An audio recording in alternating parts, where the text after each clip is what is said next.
विनोद जी, ये जो हमारे यहाँ जो जो हिंदू धर्म को लेकर जो अलग अलग एक सोच है, कोई एक किताब नहीं है, कोई एक देवता नहीं है, कोई एक सूत्र नहीं है, उसमें अगर तमिलनाडु से कोई आवाज आती है तो क्या जरूरी है कि जो उसको उसी तरीके से देखा जाए, उसको हिंदू धर्म के अपमान के तौर पर देखा जाए, या एक पॉलिटिकल स्टेटमेंट है जिसको लेकर राजनीति लेके बीजेपी उड़ गई है और उसका फायदा उसको होगा?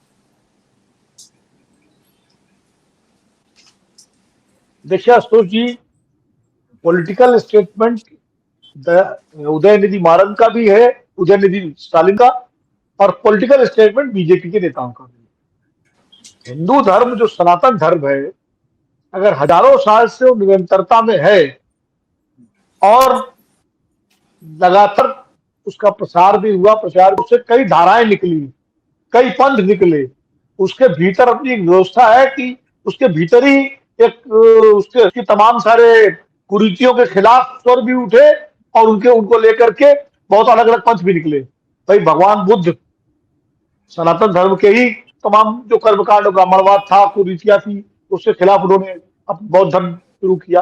भगवान महावीर, गुरु नानक, और उसके बाद स्वामी दयानंद सरस्वती, उसके बाद आपने अभी चारवाक का जिक्र किया, वो एक अलग परंपरा है, ऋषि परंपरा, उनको ऋषि माना गया। तो सनातन धर्म की विशेषता हिंदू धर्म की यही है कि उसमें तमाम जो कमियां, जातिवाद है, वर्ण व्यवस्था है, वर्ण व्यवस्था की तमाम सारे विद्रूप चेहरे भी हैं, लेकिन इसके बावजूद उसके भीतर एक अंतर्निहित शक्ति ये है कि वो एक अपने तमाम कुरीतियों के खिलाफ अपने भीतर से ही एक प्रक्रिया उसकी चलती है। और जो द्रविड़ आंदोलन है, द्रविड़ आंदोलन भी उस तरह की जो विद्रोही प्रक्रिया है, कुरीतियों और अत्याचार और दमन, सामाजिक जो होता रहा है उसके खिलाफ, जिसमें रामास्वामी पेरियार नायकर, नारायण गुरु और ज्योतिबा फुले और बहुत सारे समाज सुधारक और महान नेता हैं। बाबा साहब अम्बेडकर तो उसके सबसे आधुनिक और सबसे ज्यादा एक क्या कहते हैं, जिन्होंने कॉइन किया पूरी लड़ाई को, इस पूरे संघर्ष को, वो है काशीराम जी। तो ये एक हिंदू धर्म धर्म में है। दयानिधि मारन का जो वक्तव्य है वो बिल्कुल इस समय उसकी कोई आवश्यकता नहीं थी, और ना उसकी, फिर बार कह रहा हूँ, उदयनिधि स्टालिन का, इसकी कोई आवश्यकता नहीं थी। लेकिन वो जिस सम्मेलन में गए थे, उस सम्मेलन ही इसको लेकर के था। तो सनातन धर्म के जब बात होती है या किसी, तो बात सही है, वो इशारा होता है कि उसकी कुरीतियां, उसका जो मौजूदा स्वरूप है, जो उसकी विकृतियां हैं, उसके खिलाफ एक विद्रोह होता है। मैं एक उदाहरण दूंगा, मैं तुलना नहीं कर रहा हूँ सुनी जी, लेकिन एक उदाहरण दे रहा हूँ खाली। जैसे भारतीय जनता पार्टी ने कांग्रेस मुक्त भारत का नारा दिया, तो इसका यह मतलब थोड़ी है कि उसका इरादा कोई था सारे कांग्रेसियों को डिसाइड कर दो।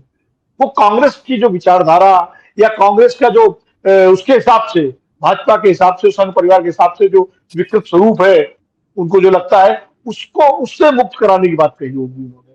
मैं नहीं मानता कि जब कांग्रेस मुक्त भारत की बात कहते थे भाजपा बड़े बड़े नेता, तो कांग्रेसियों को मारने की या उनको सफाई की बात कहते थे। वो खाली विचार, उसकी लगभग वही उसी तरह से उदयनिधि स्टालिन ने इस तरह की बात, जो उनको नहीं कहनी चाहिए, कम से कम आज के संदर्भ में जिस तरह का वातावरण है, और जैसा कि इंडिया का गठबंधन है, और इंडिया गठबंधन में सही है कि दलों का गठबंधन है, इसमें अलग अलग दलों के अलग अलग विचारों के अलग अलग प्रकृति के घटक दल हैं।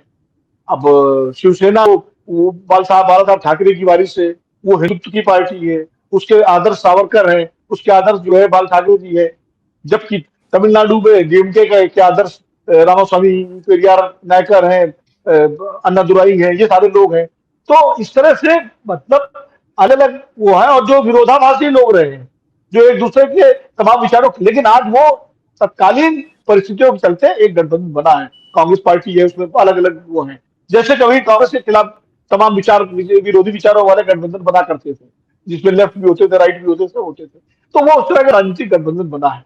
मुझे लगता है इसका ध्यान उदयनिधि स्टालिन को रखना चाहिए था। वो मंत्री है तमिलनाडु सरकार में, स्टालिन के बेटे हैं, विधायक हैं, और वो तमिलनाडु की राजनीति को अगर संबोधित कर रहे हैं तो वहां तक तो ठीक है, लेकिन उसका असर राष्ट्रीय स्तर पर क्या पड़ेगा, ये उनको समझना चाहिए, और शायद समझा भी, इसीलिए उन्होंने परिमार्जन किया अपने वक्तव्य का। कहा मैं तो कुरीतियों को मिटाने की बात कर रहा था, उन्होंने उसका शायद वही कहते।